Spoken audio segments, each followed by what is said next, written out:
You have probably had that feeling when you're tired, but you have got to stay awake. So you pop open an energy drink and boom, you're hit by that familiar rush of energy. Surprisingly, Red Bull actually comes from Thailand. Now, Thailand is a country that is not particularly known for its political stability. And although today Thailand is a medium-income country with the 20th largest economy in the world, for most of the 20th century it was extremely destitute. Over 70% of the population lived in rural areas, and the average person got by on $2 a day. The region of Thailand that interests us is the Phuket province, located in the center of the country. It is there that in 1923 a man named Chaleo Yoovidhya was born to a family of duck herders. As you can imagine, herding ducks is not a very profitable business, and Chaleo grew up in poverty with minimal education. He was the third of 5 children, and as soon as he was old enough, his parents sent him 330 kilometers south to work in his older brother's chemistry shop in Bangkok. Chaleo worked there as an antibiotics salesman, and over the years he learned a lot about chemistry and marketing. In 1962, he had saved enough money to start his own company, TC Pharmaceuticals. Chaleo ran his business well, but in the early 1970s, he made a very curious observation. He noticed that the majority of energy drinks in Thailand at the time were foreign imports. In fact, the most popular one, called Lipovitan D, came from Japan. These drinks were marketed mainly to the wealthier residents of Bangkok, which at the time was Thailand's largest international port, and so most foreign imports went through it. Chaleo realized, however, that the wealthy people of Bangkok were not the ones who would need energy drinks the most. Having come from crippling poverty himself, he knew all too well what it meant to be a low-paid worker pulling tiresome night shifts. Chaleo set about creating an energy drink of his own, and his first step was to analyze the composition of competing drinks. The primary ingredients in most energy drinks, including the ones sold in Thailand during the 1970s, is a compound called taurine. Now, taurine is a chemical of huge significance for the human body. It is necessary for the function of your cardiovascular system, skeletal muscles, and central nervous system. Contrary to the claims that you might find on social media, taurine is not made of bull semen. The reason it is called taurine is because it was first isolated from ox bile. Not only is taurine essential for the function of the human body, it is a compound that we naturally synthesize, and to be honest, we should be glad about that. Unlike us, some mammals cannot produce taurine on their own and have to get it from external sources. I'm looking at you, cats. But even though we can produce small amounts of taurine on our own, dumping extra taurine into your bloodstream can give you a significant performance boost, especially if you're sleep deprived. It is precisely for this reason that Chaleo chose taurine as the primary compound of his energy drink. He also added caffeine to serve as a stimulant, a bunch of B vitamins to support cell metabolism, and 2 forms of sugar to provide a source of energy. With the chemistry figured out, Chaleo's next step was to design his brand. He wanted to convey the strength and potency of his drink, and so for his logo he chose to depict the gaur, a wild bovine species native to Southeast Asia. Chaleo painted 2 red gaurs charging against each other in front of a golden disc, and he called his drink Krating Daeng, which unsurprisingly means red gaur in Thai. Having worked as a salesman for most of his life, Chaleo knew very well how to market his beverage.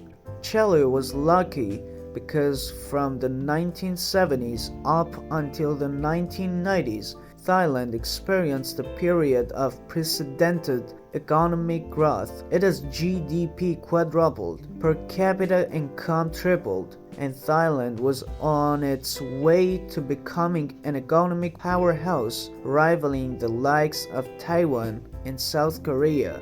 Krating Daeng became Thailand's unofficial beverage during the boom years. Unlike the foreign energy drinks, Krating Daeng captured the national spirit and became a symbol for the perseverance of working men. At this point, you might be wondering, well, hold on a minute, wasn't Red Bull actually from Austria? Technically, you're right. I mean, if you open Red Bull's website, that is pretty much what they say. You should not really look at a company's website for an unbased account of its history, thought.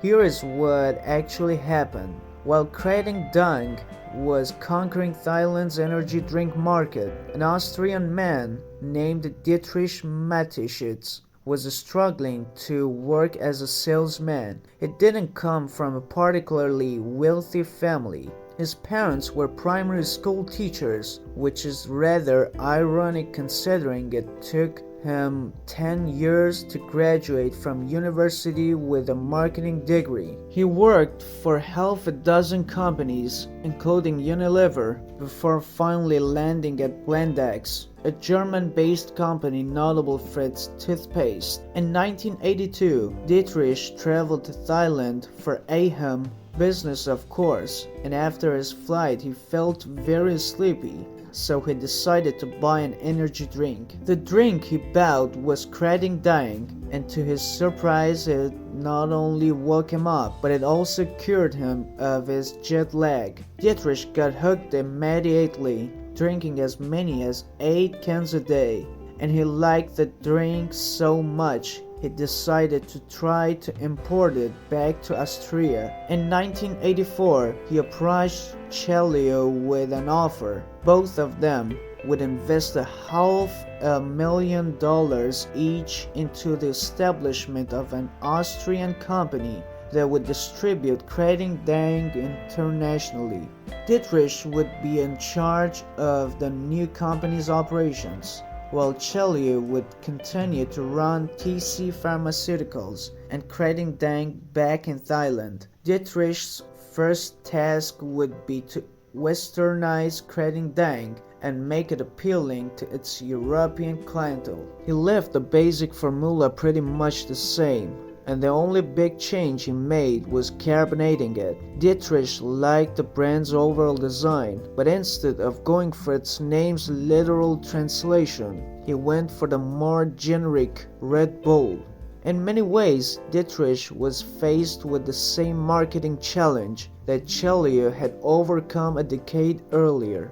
From then on, it spread like wildfire, hitting the shelves of Hungary and Slovakia in 1992, and Germany and the UK in 1994. By the time Red Bull entered the United States in 1997, it was selling 1 million cans every day. During this dramatic expansion, Dietrich developed another ingenious marketing tactic. As an avid sports enthusiast and a proud owner of the pilot's license, Dietrich was well aware of the rise of extreme sports during the 1980s. That is one of the reasons why he gave the drink its emblematic slogan, "Red Bull gives you wings." Dietrich's first serious venture into the world of sport came in 1991 when he organized the first Red Bull Flugtag in Vienna. The event brings together competitors from across the globe who try to fly their homemade human-powered flying machines, usually with minimal success but great entertainment value.